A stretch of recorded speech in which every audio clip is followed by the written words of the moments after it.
जय जिनेन्द्र। निज स्वरूप को परामरस, जामे भर्यो अपार। वंदो परमानंदमय, समय सार अविकार। कुंद कुंद मुनि चंद्रवर, अमृत चंद्र मुनीन्द्र। आत्मरसी बनारसी, वंदो पद अरविंद।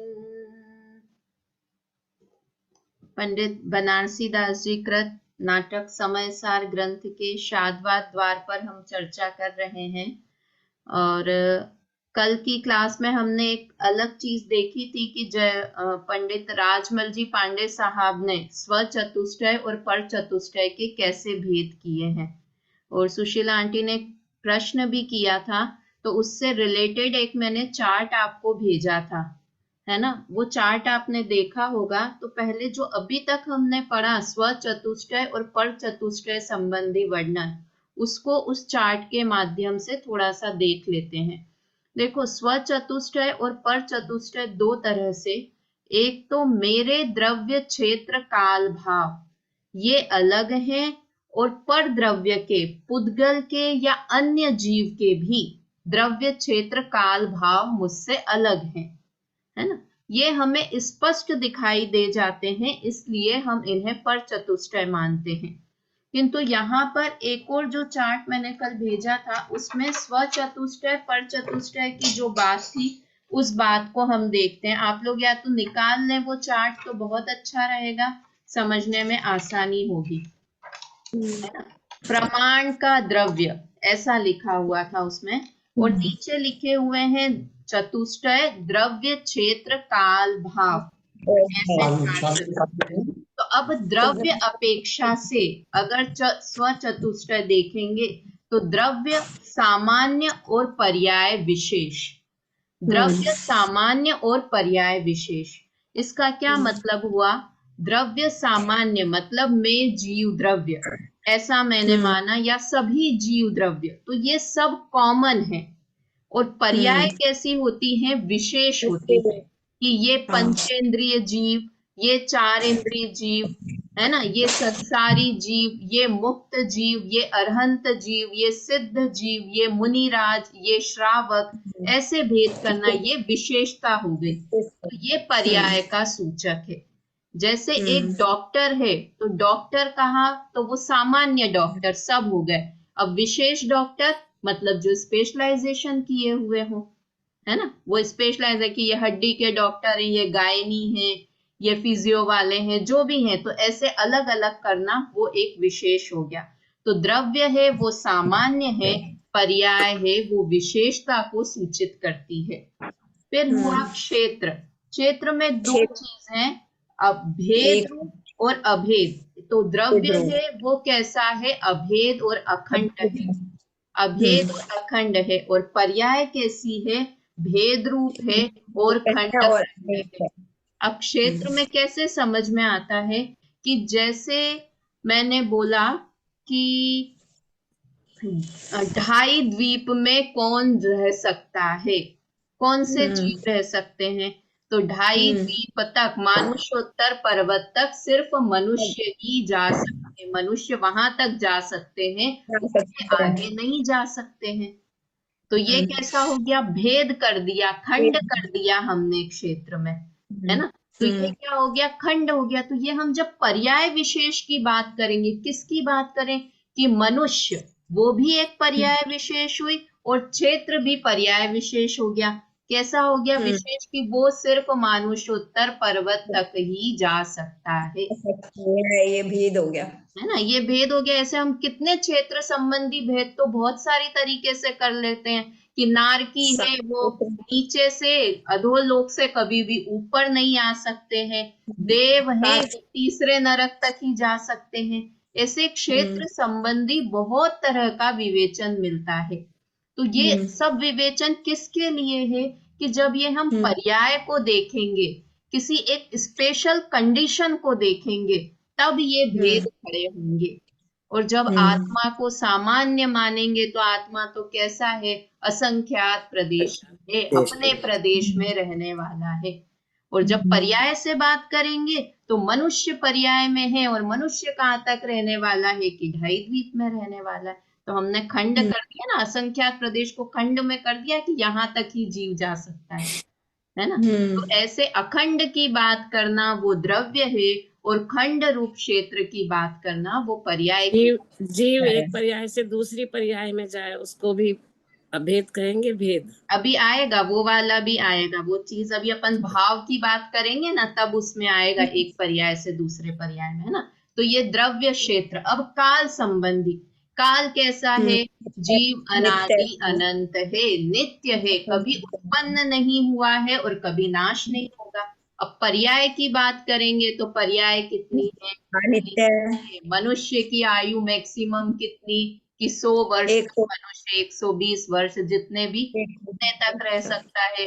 देवों की कितनी, की 33 सागर मैक्सिमम, हर नरक की और देव की है ना 10,000 वर्ष मिनिमम। एक नरक की जितनी मिनिमम है और दूसरे मैक्सिमम है, वो दूसरे नरक की मिनिमम आयु है। ऐसा सब तत्पार सूत्र में पढ़ते हैं ना अपन। तो वो अपन ने अनित्य मतलब अनित्य मान लिया, तो वो पर्याय की बात है, और नित्य मानना वो द्रव्य स्वभाव की बात है। और पर्याय तो वास्तव इतना भी कहना बहुत हो गया, वास्तव में तो हर क्षण उत्पन्न होती है और नष्ट होती है, ये पर्याय का अनित्यपना है ना। अब भाव से बात करेंगे तो द्रव्य कैसा है, एक रूप है, और पर्याय कैसी है, अनेक रूप धारण करती है। जो ये सुशीला एक भव से दूसरे भव में जाना, एक गति से दूसरी गति में जाना, ऐसी अनेकता को लिए हुए होती है। तो ये द्रव्य, इसलिए यहाँ पर जो राजमल जी पांडे साहब ने कहा ना कि द्रव्य के द्रव्य क्षेत्र काल भाव अलग हैं, और पर्याय के द्रव्य क्षेत्र काल भाव अलग हैं, है ना। और प्रमाण का द्रव्य कैसा है कि इन दोनों का मिला हुआ रूप, क्योंकि वस्तु कैसी है, द्रव्य गुण पर्याय स्वरूप है, गुण पर्याय व्रत द्रव्यम, वस्तु में तो गुण और पर्याय दोनों हैं। तो ये दोनों विवक्षा, जहां जिस विवक्षा से कथन हो, जहां नित्यता की बात आ रही है, तो हमें समझना चाहिए कि द्रव्य के काल संबंधी बात चल रही है। जब मैं बोलूंगी भेद संबंधी बात चल रही है, तो तुरंत क्या ख्याल आना चाहिए आरती जी, कि ये पर्याय के क्षेत्र संबंधी बात चल रही है।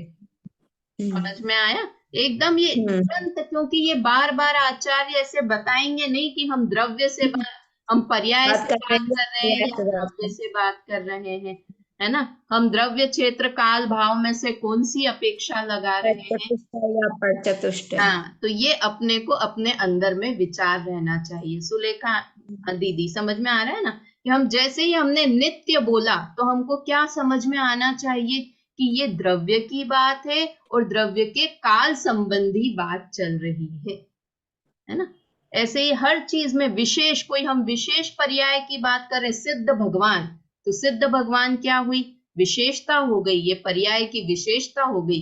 तो ये किसकी बात हो गई कि द्रव्य अपेक्षा से हम पर्याय की बात करें कि पर्याय का स्वभाव कैसा है, वो पर्याय किस रूप में अभी है। ठीक है, तो इस तरह से ये वाली बात थी। अब आज हमको जो मैं कल अपन ने क्षेत्र संबंधी बातें पढ़ी थी, उसके बारे में थोड़ा सा गुरुदेव के संबंध, गुरुदेव ने किस तरह से बातें कही है, वो क्षेत्र संबंधी हम विवक्षा यहाँ से पढ़ते हैं। उन्होंने पहले ये जो पैराग्राफ पढ़ रहे हैं, इसमें तो पर क्षेत्र और स्व क्षेत्र की बात है ना। और आगे की बातों में मैं 1 मिनट आपको पेज नंबर बोलती हूँ। काफी 2 जनों का स्पीकर ऑन है और म्यूट करवा दीजिए ना, डिस्टरबेंस आ रहा है। अच्छा, जिसका भी है स्पीकर 1 मिनट बंद कर लीजिए अपना। हाँ, भावार्थ यह है कि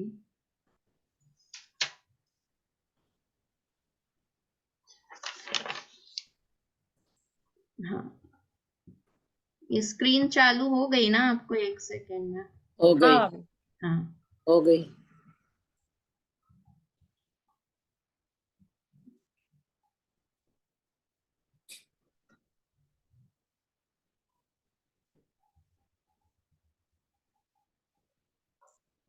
एक मिनट में क्या दिखाना चाह रही थी।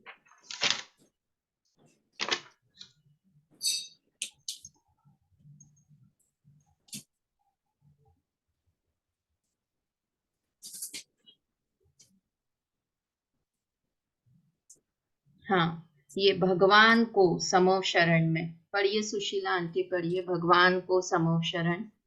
भगवान का समो शरण एवं सम्यक शिखर आदि तीर्थ क्षेत्र भी पर क्षेत्र है, जो वस्तुतः ऐसा मानते हैं कि इन क्षेत्रों में जाने से मेरी पर्याय पवित्र हो गई, वे भी भूल में है। सदनिमित्तों के प्रति ऐसा कहने का भाव ज्ञानी को भी आता है, परंतु ऐसा ही मान ले तो मान्यता मिथ्या हो जाती है, क्योंकि पर क्षेत्र में आत्मा का कोई गुण एवं पर्याय नहीं है। आनंद का भंडार तो आत्मा का स्व क्षेत्र है। पर क्षेत्र में सुख शांति एवं ज्ञान आदि जब है ही नहीं तो मिलेंगे कहाँ से, है ना। पर क्षेत्र संबंधी ये विवेचन किया। ये पर क्षेत्र यानी ये अभी उसी की पर्याय की बात नहीं कर रहे हैं। यहाँ पर कौन से पर क्षेत्र की दिखने में भी जो एकदम स्पष्ट रूप से अलग दिखते हैं, तो हमारी भी ये मान्यता रहती है कि नहीं रहती है। यहाँ कितना अच्छा लिखा है, आनंद का भंडार तो आत्मा का स्व क्षेत्र है, पर क्षेत्र में सुख शांति एवं ज्ञान आदि जब है ही नहीं तो मिलेंगे कहाँ से, है ना। हमको लगता है सम्मेद शिखर जी सोनगढ़ चले जाओ, वहां का तो माहौल ही इतना अच्छा है कि अपने आप धर्म करने की इच्छा होती है। कितना पर क्षेत्र पर हम आरोप लगाते हैं। तो यहाँ कह रहे हैं कि कहने में ज्ञानी भी ऐसा कहते हैं, है ना। ज्ञानी भी उसे ज्ञान तीर्थ कहेंगे कि वहां जाओगे तो ज्ञान ही ज्ञान मिलेगा, किंतु समझेंगे क्या कि ज्ञान तो जहां है वहीं से उत्पन्न होगा, है ना, कोई क्षेत्र से उत्पन्न नहीं होगा। मैं ये वास्तव में ऐसे विचार करते हैं, आप लोगों के साथ ऐसा हुआ या नहीं हुआ, किंतु जब है ना स्कूल में थी, मैं 12th में थी, तो क्या होता था कि बहुत पढ़ने में एकदम बहुत दिमाग लगता था। तो क्वेश्चन मैथ्स के कर रहे हैं अपन और किसी चीज का सॉल्यूशन नहीं मिले, 12 बजे तक पढ़ते थे और सुबह 6 बजे उठ के वापस पढ़ते थे। तो अब मैं कर रही हूँ वो शाम की 8 बजे से वो क्वेश्चन कर रही हूँ, नहीं आ रहा है, इधर इसी मेथड से करके देखा, वैसे करा, उसका आंसर नहीं आया। अब मैं जब बिस्तर पे जाती और सोचना विचार करना चालू करती और सुबह उठ के जब उसको सॉल्व करने की कोशिश करती तो वो हो जाता। कैसे हो जाता? रात को नींद में किसने समझा दिया वो आके सवाल कि मेरे से वो क्वेश्चन सॉल्व हो गया। कि वो ज्ञान में से आता है, तब समझ में आता है कि जब मैंने अपने उपयोग को वहां केंद्रित किया कि नहीं ऐसे नहीं ऐसे नहीं ऐसे नहीं, जो ऊहापोह किया ज्ञान में, तो उससे वो ज्ञान की पर्याय उत्पन्न हुई। अब हम नहीं तो कहते भी है ना कि सुबह सुबह उठ के करो तो ज्यादा अच्छा याद हो जाता हाँ, है। ये इसीलिए निमित्त नैमित्तिक संबंध जो बोलते हैं ना, सुबह उठ के पढ़ाई किया करो और ये सब। तो ये वास्तव में हम क्या समझते हैं कि हम जिनवाणी पढ़ेंगे, हम किसी के प्रवचन सुनेंगे तो हमें ज्ञान हो जाएगा। वास्तव में कब होगा कि हम अपने अंदर में ज्ञान का ऊहापोह करेंगे कि ज्ञान ऐसे होगा। ये जो ज्ञान की बात कह रहे हैं पर क्षेत्र से नहीं है, स्व क्षेत्र में ज्ञान है। तो वास्तव में जब हम अंदर में ऐसा विचार बार बार करेंगे ना, तो अपने आप चीजों के हल निकलते जाएंगे। सही भाभी ऐसा, हाँ, जैसे कई बार ऐसा होता है ना, किसी किसी जगह पे जाते हैं तो वहां बहुत पॉजिटिविटी लगती है, और किसी जगह पे जाते हैं तो एकदम मन ऐसा हो जाता है कि यहाँ से जल्दी चलो हटो। तो वो पर क्षेत्र का प्रभाव, क्षेत्र का प्रभाव तो रहता ही है ना। देखो निमित्त नैमित्तिक संबंध उसे कह सकते हैं, पर क्यों नहीं है?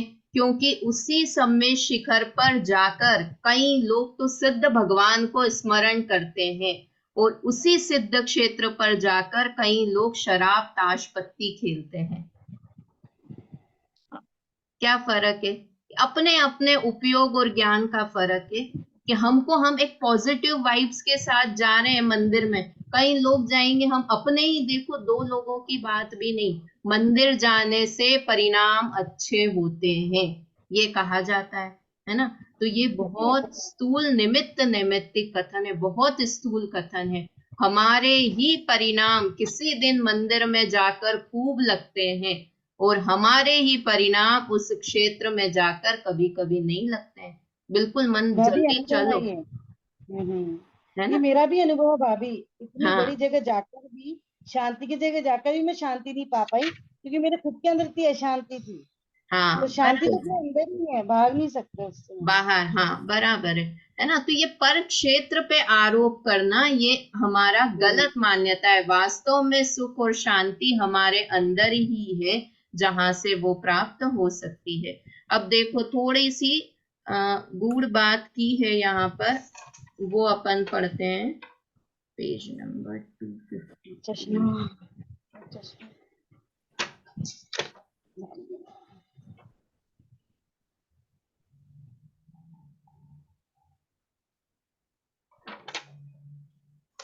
हाँ इसी पेज पर है। जबकि शादवादी, आरती जी पढ़िए। ये ऊपर जबकि एकांतवादी की बात कही थी। चलिए यहाँ भावार्थ से पढ़ लीजिए इसके ऊपर वाला पैराग्राफ। तो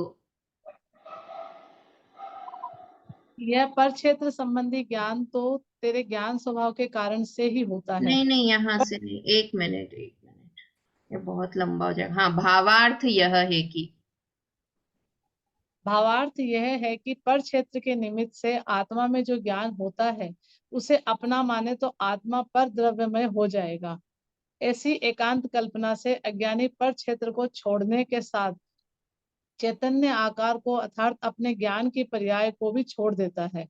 इस प्रकार वह स्वयं चैतन्य के आकार से रहित तुच्छ होता हुआ नाश को प्राप्त होता है। हाँ समझ में आया ना कि अगर पर क्षेत्र से हमने कहा, अभी जैसे मैंने कहा पर क्षेत्र से ज्ञान नहीं होता है, तो उसने पर क्षेत्र को छोड़ा और साथ में ज्ञान को भी छोड़ दिया। अपन ने क्या बोला था कि पर क्षेत्र से ज्ञान होता है, ऐसी मान्यता को छोड़ना है।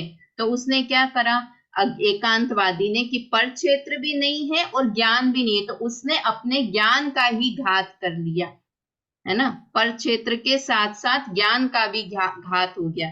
जबकि शादवादी पढ़िए। जबकि शादवादी स्व क्षेत्र में रहता हुआ पर क्षेत्र में अपने नास्तित्व को जानता हुआ, पर क्षेत्र से स्वयं को भिन्न जानता हुआ, भिन्न अनुभव करता हुआ पर क्षेत्र को ही छोड़ देता है, अर्थात पर क्षेत्र में नहीं हूँ ऐसा जानता है, किंतु पर क्षेत्र संबंधी जो अपना ज्ञान है उसमें मैं हूँ और ये मेरा है ऐसा जानता हुआ उसे छोड़ता नहीं है। धर्मी जीव स्वयं जहाँ खड़ा है वहां उस क्षेत्र को, पर क्षेत्र को छोड़ते हुए भी उस संबंधी अपनी प्रकट ज्ञान की दशा को नहीं छोड़ता। अपनी जानकर उसे अपने में सम्मिलित करके रखता है। इस कारण नष्ट नहीं होता, जीवित रहता है।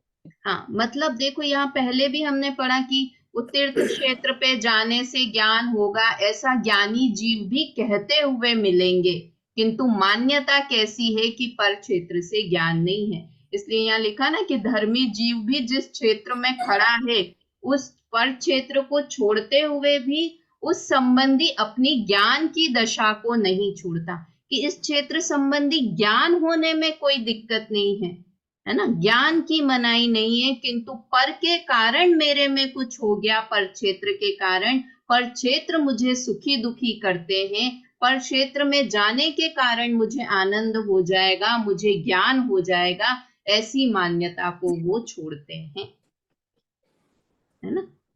चलिए तो इस तरह से ये हमारी बात हो गई। और अब अपना जो प्रकरण चलना है उस प्रकरण की बात करते हैं अपन। आज से जो नया चलना है, कौन से नंबर का छंद चलना है आज से? 9वां। हाँ, उसकी एकांत पक्ष का खंडन। नवा पक्ष क्या था रेखा जी? नवा पक्ष क्या है? जिनवाणी है आपके पास?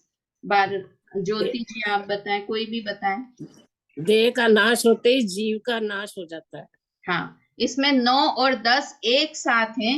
जीव का, देह का नाश होते ही जीव का नाश होता है, और 10वें नंबर का है शरीर की उत्पत्ति होने पर जीव की उत्पत्ति होती है ना। ऐसा मानना, ये दो मतों का निराकरण, यहाँ से ऐसे एकांत को मानना, है ना। वहां यहां से उसका निराकरण करते हैं। बोलते हैं छंद नंबर है 21। हाँ 21। को क्रूर कहे काया जीव दो एक पिंड, जब देह नसेगी तबे ही जीव मरेगो।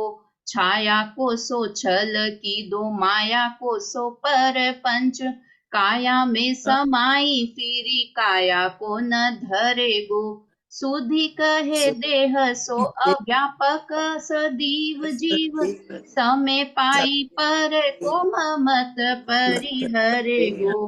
अपने स्वभाव आई धारणा धरा में धाई, आप में मगन वे के आप शुद्ध करे गो। है ना। देखिए यहाँ क्या कहा, एकांती जीव क्या मानते हैं, कोई क्रूर कहे काया जीव दो एक पिंड। सरल सा छंद है कि कोई अज्ञानी क्रूर जीव, मिथ्या दृष्टि जीव, पशु जीव, कितने सारे अलग अलग वो दे रहे हैं यहाँ पर अलंकार दे रहे हैं, अलंकारों से सुशोभित कर रहे हैं मिथ्या दृष्टि जीवों को कि कोई क्रूर ही कह दिया। हाँ क्रूर क्यों कह दिया, क्योंकि अपने आत्म स्वभाव का घात कर रहा है, इसलिए वो क्रूर है। तो कहे काया जीव दो एक पिंड, शरीर और आत्मा दोनों एक पिंड ही है, दोनों एक में एक है, इसलिए जब देह नसेगी तब ही जीव भी मर जाएगा, ऐसा मानता है। छाया कोसो छल कीधो माया कोसो परपंच। वो क्या उदाहरण देता है इसके लिए कि जैसे जब पेड़ नष्ट होगा तो उसकी छाया भी नष्ट हो जाएगी। कितना सॉलिड उदाहरण दिया है। पेड़ नष्ट हो गया तो उसकी छाया कभी दिखाई देगी? नहीं दिखाई देगी। तो आत्मा कैसा है? छाया की तरह। तो जब देह नष्ट हो गया तो देह की छाया, छाया को और आत्मा को क्यों एक में एक माना सुनीता आंटी? क्योंकि छाया भी ऐसी होती है जो दिखाई नहीं देती अपने आप से। जब शरीर होगा तो जब पेड़ होगा तो छाया दिखाई देगी। तो उसने छाया और आत्मा को एक माना और पेड़ और शरीर को कंपेयर करके बताया। तो उसने कहा जब पेड़ नष्ट हो जाता है तो उसकी छाया भी नष्ट हो जाती है, इसी तरह से जब शरीर नष्ट हो जाता है तो आत्मा भी नष्ट हो जाती है। और या फिर आत्मा को डिस्पोजेबल मान लिया भाभी। क्या मान लिया? आत्मा को डिस्पोजेबल मान लिया। हाँ बराबर है। माया कोसो परपंच, या फिर कैसा है? माया के समान है, जो इंद्रजाल के समान है, जो कभी दिखाई देती है कभी दिखाई नहीं देती है। तो आत्मा भी दिखाई नहीं देगी। काया में समाई फिरी काया को न धरेगो। और एक बार जब ये शरीर मिट्टी में मिल गया तो वैसे ही आत्मा भी नष्ट हो जाएगी और फिर वो आत्मा दूसरे शरीर को धारण नहीं करेगी। अभी भी नष्ट मान लिया और बाद में काया को न धरेगो, बाद में भी पुनर्जन्म नहीं होगा। ऐसा पुनर्जन्म को नहीं मानने वाला एकांतवादी है कि नष्ट हो गया तो नष्ट हो गया। वास्तव में उसने सिर्फ पुनर्जन्म को ही नहीं माना, उसने क्या मान लिया कि जो हम कर्म करेंगे उसका फल भी हमें नहीं भोगना पड़ेगा। जब मेरा वापस जन्म ही नहीं, मतलब ये एक एकांत को मानने से कितने सारे एकांत खड़े हो जाएंगे कि मैं क्यों पुण्य पाप करूं, मैं क्यों देव पूजा आदि करूं, क्योंकि मुझे तो इसका फल भोगना ही नहीं है, अगला जन्म तो मेरा होगा ही नहीं। तो इस तरह एकांत का पोषण करता है। अब क्या कहते हैं? सुधी कहे, सुधी मतलब समझदार जीव, शादवादी जीव, जैनी जीव, उससे क्या कहते हैं? देह सो अव्यापक सदैव जीव। जीव तो कैसा है? हमेशा देह से अव्यापक है, देह के साथ कभी भी व्याप्त नहीं हुआ है। अव्यापक कैसा है? जैसे कमल और कीचड़ दोनों साथ में हैं किंतु फिर भी साथ में नहीं है। एक दूसरे ने एक दूसरे के गुण ग्रहण नहीं किए हैं, एक दूसरे ने एक दूसरे को टच भी नहीं किया है, इतने अव्यापक हैं। वैसे ही देह और जीव भी अव्यापक हैं। समय पाई पर को ममत्व परिहरेगो। और तुम कहते हो ना कि हाँ जीव का नाश हो जाएगा या जीव शरीर के साथ उत्पन्न नहीं होगा, तो हम भी कहते हैं कि नहीं होगा। कब नहीं होगा? कि समय पाकर, काल लब्धि आने पर, जब जीव शरीर के ममत्व का त्याग कर देगा और क्या करेगा? अपने स्वभाव आई धारणा धरा में धाई, अपने स्वरूप में आ जाएगा, आत्मानुभूति कर लेगा और उसी की धारणा में स्वयं को धारण कर लेगा।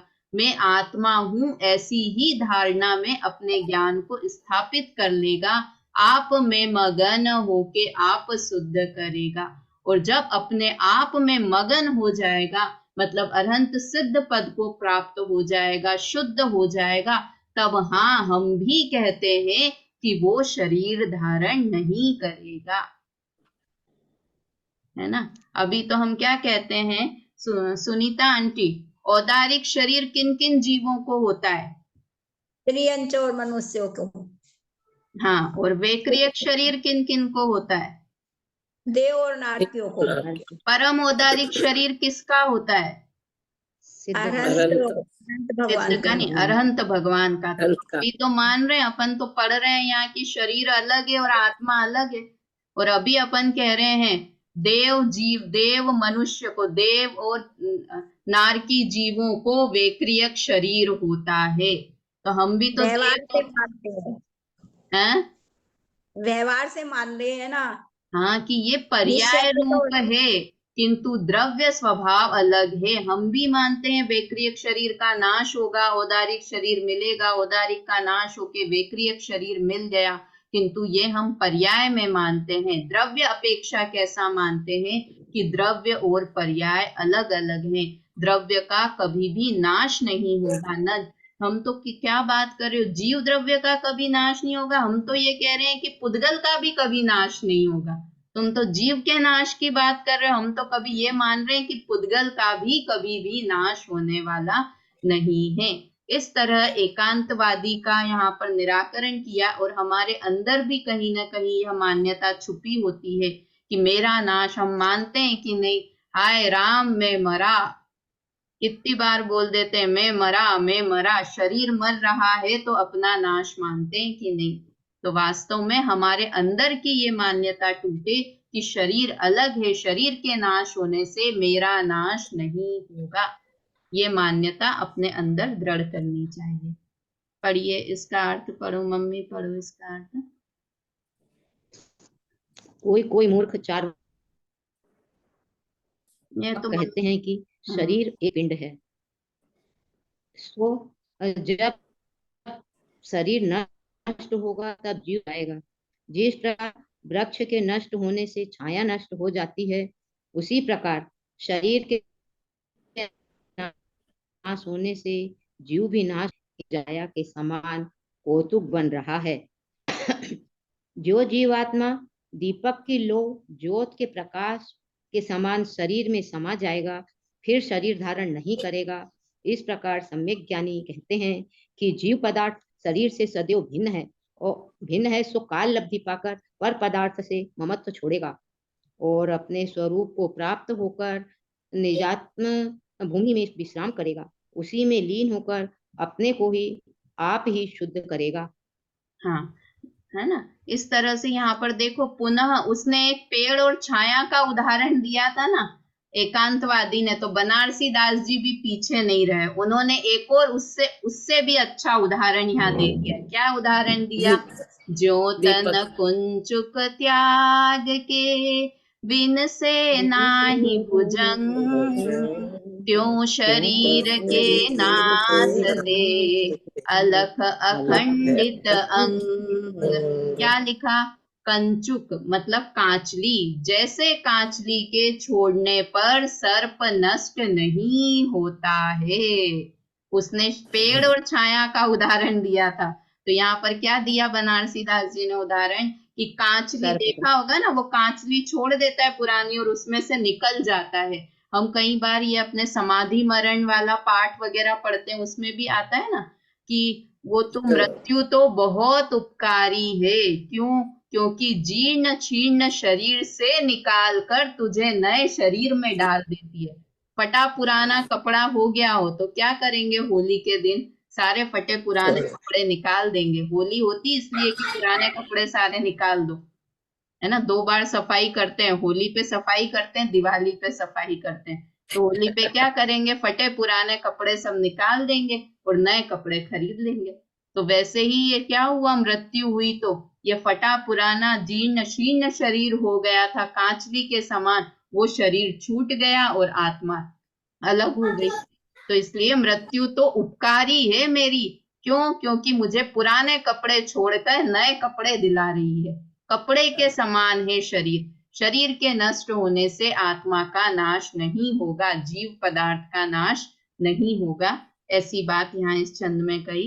अब एक और उसका मत पढ़ लेते हैं, पढ़ सकते हैं ना, अभी तो है 8-10 मिनट हैं। एक और, क्योंकि ये एक दूसरे से अटैच्ड हैं। 10वें पक्ष का स्पष्टीकरण और खंडन। देखिए क्या लिखा। को दुर्बुद्धि कहे पहले न हो तो जीव देह उपजत तब उपज्यो है आई के। जो लो देह तो लो देह धारी फिर देह न से रहे गो अलख ज्योति ज्योति में समाई के। सद बुद्धि कहे जीव अनादि को देह धारी जब ज्ञानी होए गो कब काल पाई के। तब ही सो पर तजी अपनो स्वरूप भजी पावे गो परम पद कर मन साई के। अब ये क्या माना इसने? पहले तो उसने उसके नाश से, शरीर के नाश से अपना नाश माना था। अब यहाँ पे कोई दुर्बुद्धि क्या कहता है कि जीव पहले से नहीं है, पहले से जीव नहीं है। जीव कब उत्पन्न हुआ कि देह उपजत तब उपज्यो है आई के। जब देह की उत्पत्ति हुई तब जीव की उत्पत्ति हुई, नहीं तो बेचारी आत्मा अकेली कहाँ भटकती रहती। उन्होंने क्या बोला कि वो शरीर उत्पन्न हुआ और शरीर के उत्पन्न होने में क्या, पृथ्वी, जल, अग्नि, वायु, वनस्पति, ऐसे 5 चीजें मिली उसके अनुरूप, और ये 5 चीजें मिली, ये शरीर रूप मिली और तब आत्मा की उत्पत्ति हो गई, ऐसा मानता है ना। और क्या मानता है उसके आगे? जो लो देह तोलो देह धारी फिर देह न से रहे गो अलग ज्योति ज्योति में समाई के। फिर क्या कहता है कि जब तक शरीर रहेगा तब तक तो आत्मा रहेगी। और क्या हुआ? जब शरीर का नाश हो जाएगा तब आत्मा ज्योत में ज्योत जाकर समा जाएगी। वापस एक बहुत बड़ा, समझो दिया जल रहा है, उस दिए में बहुत बड़ी ज्योत है। अब यहाँ से पूजा की देह छूटी तो पूजा की आत्मा जाके उस देह, उस ज्योत में जाके समा जाएगी। हम सब की यहाँ से देह छूटी और सबकी आत्माएं ज्योति की तरह जा जाके उसमें समा जाएगी। ये और धारणाएं क्यों स्ट्रांग होती जाती है? क्योंकि मूवीज में हम देखते हैं ना कि वो मृत्यु हो रही है तो एक दिया टिमटिमाता हुआ दिए की लो जा रही है और वो दिए की लो जाके वहां जाके समाहित हो गई। तो वो अपने बच्चे तो ऐसी आत्मा ही समझते हैं, ज्योति जैसी आत्मा होगी, वो भूत सफेद आत्मा होगी, सफेद कपड़े जैसी आत्मा होगी। तो यहाँ पर क्या कहा? देह में ज्योत जाके समा जाएगी, है ना। फिर क्या कहते हैं सद्बुद्धि जीव, क्या कहते हैं उससे? देखो वास्तव में तो कैसा है कि सद्बुद्धि कहे जीव अनादि को देहधारी, कि इस शरीर ने नया देह उत्पन्न नहीं किया है। ऐसा नहीं था, पहले आत्मा शुद्ध थी और फिर वो अशुद्ध होकर उसने शरीर को धारण किया। शरीर कब से मेरे साथ है? जब से जीव है तब से शरीर भी है ना। पहले आत्मा अलग घूम रही थी, पुद्गल अलग घूम रहा था, फिर एक आध दिन सोचा चलो दोनों जाके मिक्स हो जाते हैं। तो ऐसा नहीं है, नया नया शरीर मिला, वो ही शरीर नहीं था, किंतु बिना देह के आत्मा नहीं है। अनादि से देह का संयोग आत्मा के है ना। जैसे अनादि से ही कीचड़, मिट्टी और सोने का संयोग है, वैसे ही अनादि से जीव और शरीर का संयोग है। जब ज्ञान होई गो कबहु काल पाई के। देखो ये काल पाई के कितना स्ट्रांगली कहा इन्होंने। 23 नंबर के छंद में भी यहाँ लिखा है कबहु काल पाई के, और 21 नंबर के छंद में भी देखिए आपकी जिनवाणी में पलट के, समय पाई पर को ममत परिहरे गो। समय आने पर, काल लब्धि आने पर जीव पर से ममत्व को त्यागेगा। यहाँ पर भी कब ज्ञानी होगा? कबहु काल पाई के। कब ज्ञानी होंगे? कि जब काल लब्धि होगी तब जीव अज्ञानी से ज्ञानी होगा। इस चीज का भी अपने माथे पर बोझा मत रख कि मैं कब अलग मानूंगा। तब ही सो पर तजी अपनो स्वरूप भजी, पावे गो परम पद कर मन साई के। और जब जीव ऐसे अपने आत्मा को जान लेगा, तब तब सब पर से स्नेह को तज देगा, अपने स्वरूप को भजेगा और परम पद को प्राप्त करके कर्म का नाश कर देगा। तब हम कहेंगे कि हाँ, जोत में जोत मिल गई है, मतलब सिद्ध में सिद्ध जाकर मिल गए हैं।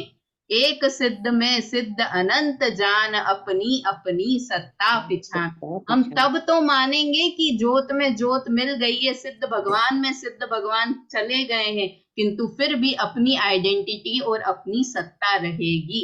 तुम्हारे समान नहीं है। जब तक संसार में है, तब तक निश्चित है शरीर के साथ ही है। और जब सिद्ध पद को पा लिया, तब एक समय भी शरीर के साथ नहीं है। वो बोलेंगे तुम भी तो कहते हो एक सिद्ध में अनंत सिद्ध रहते हैं, इसी तरह हम भी कहते हैं एक ज्योति में बहुत सारी ज्योतियां रहती है। तो तुमने तो उस ज्योति की आइडेंटिटी नष्ट कर दी अपनी आत्मा की। हर आत्मा एक में एक मिल गया। हम क्या कहते हैं, सिद्ध भगवान है, किंतु हर सिद्ध की अपनी अपनी सत्ता है, अपनी अपनी आइडेंटिटी है ना। चलिए इसका देखिए, एक वो आती है समय सार की गाथा है कि इन दोनों को शॉर्ट में, इन दोनों उसका बात करेंगे तो क्या बोलेंगे कि देह चेतन एक है, यह कथन है व्यवहार का, ये एक हो सकते नहीं, यह कथन है परमार्थ का। हम भी कहते हैं कि देह और पंचेंद्रिय जीव, संसारी जीव, त्रस जीव, स्थावर जीव, जीव और शरीर को एक कहते हैं, किंतु वो व्यवहार से कहा जाता है। और निश्चय से देखेंगे तो एक हो सकते नहीं, शरीर और आत्मा कभी एक हो सकते नहीं हैं, तीन काल में नहीं हो सकते हैं, है ना। ये इसका अर्थ पढ़ दीजिए सुलेखा दीदी, पढ़िए इसका अर्थ। कोई कोई मूर्ख कहते हैं।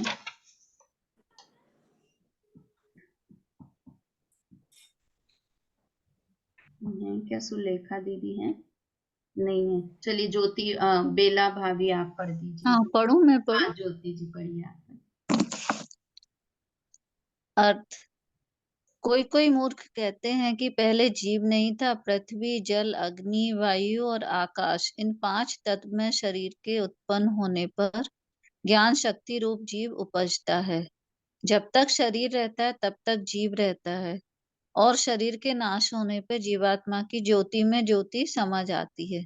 इस पर सम्यक ज्ञानी कहते हैं कि जीव पदार्थ अनादि काल से देह धारण किए हुए है, नवीन नहीं उपजता, और न देह के नष्ट होने से वह नष्ट होता है।